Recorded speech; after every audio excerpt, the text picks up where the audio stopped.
I would bet is the biggest need and really a core piece of personal healing. Yes, forgiving and forgiveness is the ultimate healing.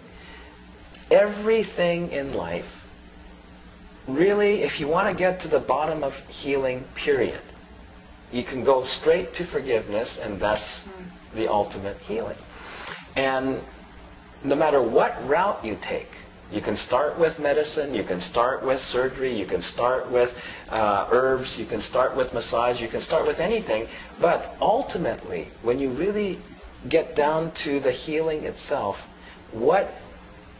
because what is the definition of healing is restoring to wholeness, right? Restoring to oneness. So forgiveness is the key that restores all divisions, whether the divisions of the heart, divisions of the mind, divisions of anything, is restored by the process we call forgiveness. And in fact, I would say, well, the herbs and the acupuncture are all good, and those are excellent things. They probably facilitate the ability to then get to the forgiveness piece, right? Because they help to release toxins, stresses, blockages that get you to that point. And your definition, I tell you, it was just such a mind-opener for me, that you're for giving instead of against giving. Yes. It's just adorable. Yeah, isn't it? I love words, you know?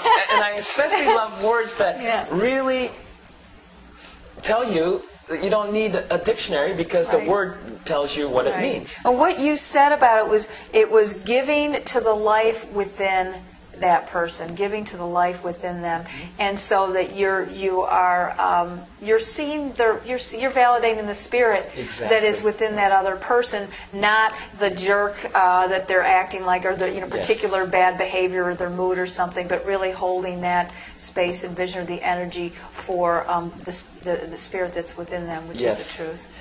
Back to that which doesn't change. Life is eternal. And when you validate the spirit that that person really is, well, what is the jerk? What is the... That was a movie with Steve Martin. And that's exactly what it is. All those are movies. All those are images. And people don't realize how psychic they really are. Just because they don't see quite the way I see it, where when I say... Mr. Fancy Pants, that's what we call him. When I say you get all the bells and whistles. And that person has a lot of jerk pictures around him. I'm literally seeing pictures, images that's plastered around that person, because everybody says, oh, there goes a jerk, or there goes an idiot, or there goes an ugly, whatever. And people don't realize how harmful that is when you do that. You create an image and you throw it at people, and the image looks exactly like what in your mind a jerk is, or what in your mind an idiot is.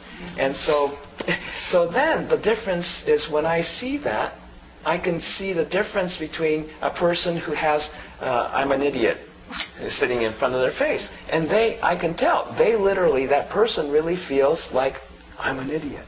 Okay? And oh, don't talk to me, I don't know what to say, I'm stupid, I'm an idiot, and all that. Well, I don't have to agree with that.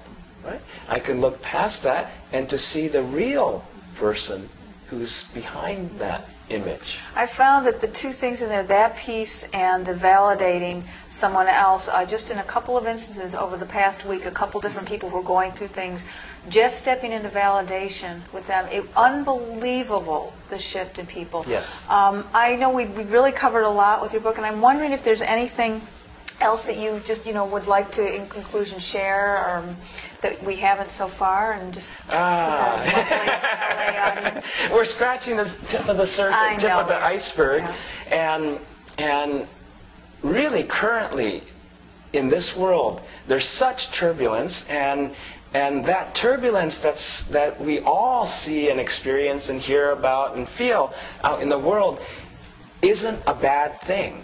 This is the first thing that we have to recognize is, oh, just like if you've ever sat by the surf in the ocean, and at the time of the changing of the tides, when the tide's been coming in and coming, or coming in and coming in and coming in, and then now it's time to go out, and the first tide starts to go out and out and out. After a little bit, the surf line gets really turbulent, and this is what's happening in the world.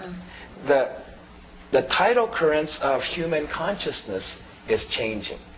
About 20 years ago, it began to change, and we're now in the thick of it. And right when it's really in the midst of the outgoing tide is really starting to really become the incoming tide. And as that's happening, it's the most turbulent. We're at that turning point. Yes. And at that turning point is the most turbulence. But the good news about that is that we are at the turning point, and then things start to shift. Yes. And what does that mean for us? What would we be starting to experience?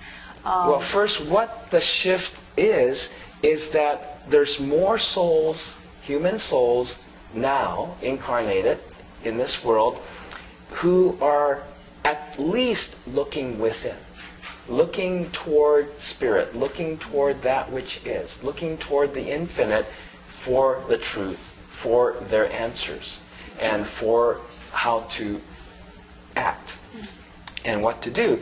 And then there's others who are much further along than ever before.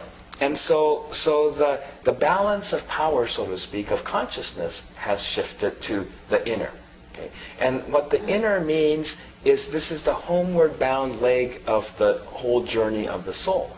If we imagine the journey, each of our journey from beginning to completion here is a round trip. Okay? So the outgoing journey is what created society as it is. The outgoing journey is the journey of making more material resources and creating technology and making things and building things. And obviously there's nothing wrong with that. But what made the society into this situation of it's not workable, that's why a lot of things are collapsing, it's not serving us anymore. And it's not healthy. And the reason for it is in the process of making and building wonderful things, there wasn't the awareness of the context in which we're building. Why are we doing all this thing? So too much of the consciousness of humanity has been buying things for the sake of buying them. Costco. Yeah, making money for the sake of making more money, and then doing more things to make more things. And so it just went too far on that. Spinning out. Yeah, spinning out. But there's enough people coming around that now it's moving toward the other side, and what we're going to start to see, I would say the next several years are going to be this kind of various degrees of turbulent times. But more and more people are going to see, this year especially, I feel, people are going to see so many more